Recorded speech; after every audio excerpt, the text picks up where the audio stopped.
Hello everyone, my name is Heather and welcome to the channel Bookables. Today I'm sharing with you all of the books I'm planning to read for Tistheseasonathon. If you don't know, that is a holiday readathon that I made up that is happening this year, next month as a matter of fact, so I thought I would share with you what books I'm planning to read for that. Before I get into all the books I'm planning to read, a word from the sponsor of this video, Book of the Month. If somehow you don't know what Book of the Month is, it is a monthly book service for, you guessed it, book lovers. Book of the Month offers up to 7, that's right, 7 selections each month for members to choose from. Their team meticulously goes through each month's new releases. They also really focus a lot on new and emerging authors as well as diverse books as well. A lot of times you can get books even before they're out. That's right, Book of the Month usually does that sometimes, which is amazing. So like I said, there are up to 7 selections each month that you can choose from, and they always have a wide variety of genres, whether it be fantasy, romance, historical, sci-fi. There is a book for everybody, whatever genre they like. For my picks for this month, the 2 that I chose is first up is a thriller, The Last Party by Claire McIntosh. At midnight, one of them is dead. By morning, all of them are suspects. It's a party, somebody dies.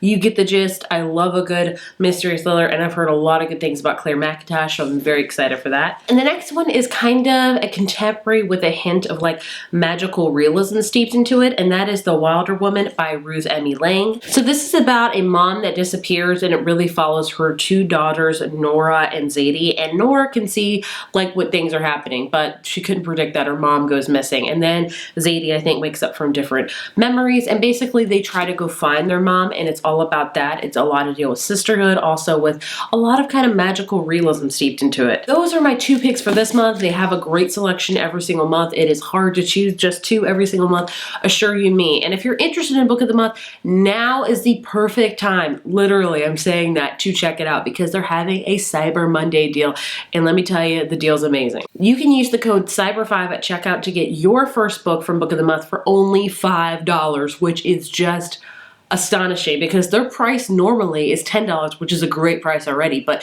to have an amazing Cyber Monday deal where it's only $5, like, jump on that, don't miss it.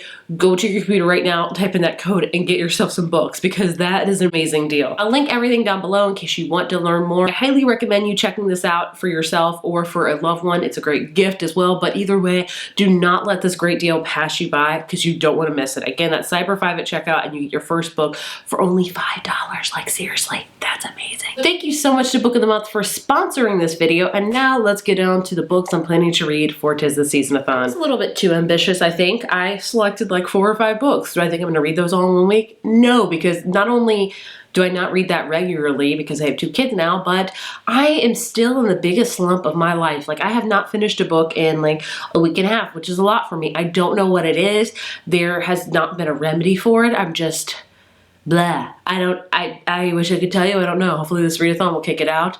Who knows? 5 challenges for this readathon. If you want to know more about Tistheseasonathon, I'll link everything down below. We have an Instagram, a Discord, all that fun stuff. But it's a great time. It's a low-key time, especially this year. Next year, I'm planning to ramp it up a little bit more, but you're not here for all that. Let's just get into it. First challenge is to read a book set in December. And honestly, the majority of my books will do.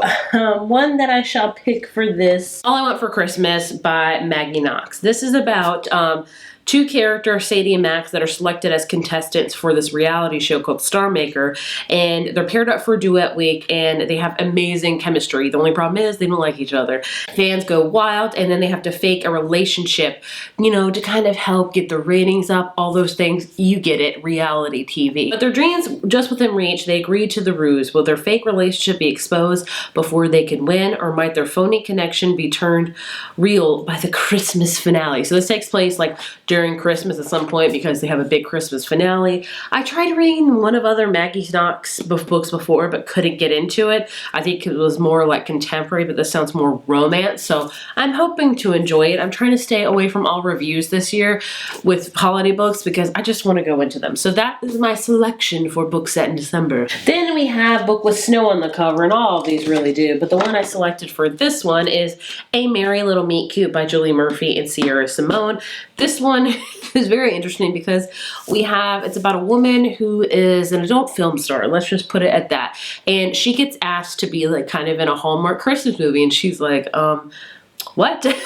but she agrees, and she co-stars with this actor that she had a really big crush on when she was younger, and basically they start hooking up, and they have to keep it like kind of PG because they're on a PG movie and things happen, and I just know it's a steamy good time, and that sounds like a great holiday read for me. So this is my book for Snow on the Cover. It's a pretty lengthy one, like it's over 400 pages, which is very long for a romance, but I'm hopeful for it. A book under 250 pages. For this one, I'm going with Have I Told You This Already? Stories I Don't Want to Forget to Remember by Lauren Graham. If you don't know, Lauren Graham is an actress very famously known as Lorelai Gilmore. We all know my love of Gilmore Girls. I just hosted the Gilmore-a-thon, so my love of Gilmore Girls is real. This book is like very short. It's under 200 pages. I don't know if I'll love it as much, but either way, it's basically about stories that she has not told anyone, I guess. They're just going to be funny anecdotes. I think it's going to be easy to fly through. I might try to listen to this, honestly.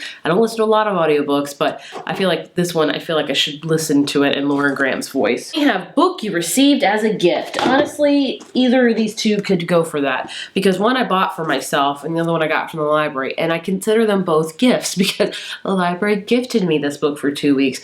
I gifted myself this copy of this book. It interprets whatever you want it to. Let's see. For this one, let's go with Just Like Magic by Sarah Hoggle. I have read one other Sarah Hoggle book and liked it. I'm kind of on the unpopular opinion there. A lot of people don't like it, but I did. This one is basically about a character named Betty who is very frivolous, and I think she gets visited by the ghost of Christmas Present, and feelings start happening. Like she starts falling for the ghost of present, which is just so odd, but somehow it could work. I mean, I read a book this month called The Dead Romantics that was basically about a woman falling in love with a ghost, and I was there for it 1000%. So why not fall in love with the ghost of Christmas Present? Why not? Betty channel the Christmas spirit and learn to live with goodwill towards all men, or will her selfish ways return as soon as the holidays are over? So this is my selection for that. And the last challenge is to read a book while baking a holiday treat. I can use any of those. I designed this challenge specifically for that in case you want to double up, because I definitely will, but I have another book. Will I read this during the readathon or not? I don't know, but I'm going to read it in December, and that is Meet Me Under the Mistletoe by Jenny Bayless. I think out of all of these, this one is the one I'm least excited about. This is another library copy. This is about a character named Noelle, runs a secondhand bookshop in London, and then I think she has to go back to her old school grounds for a reunion or a wedding or something. And she runs into her nemesis guy, her enemy that she never really liked growing up, and then they get connected this time.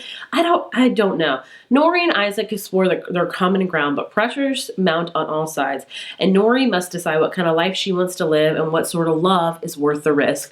This one, like I said, we'll see.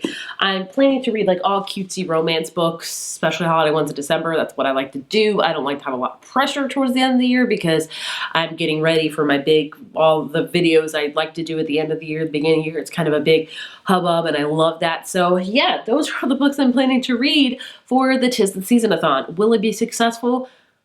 I don't know. We'll find out together. I'll definitely be vlogging and hopefully having a great time reading all of these. I don't know which one's going to be amazing. I don't know not, but we're going to have fun and we're going to find out together. As always, thank you so much for watching, and I will see you in my next video. Bye.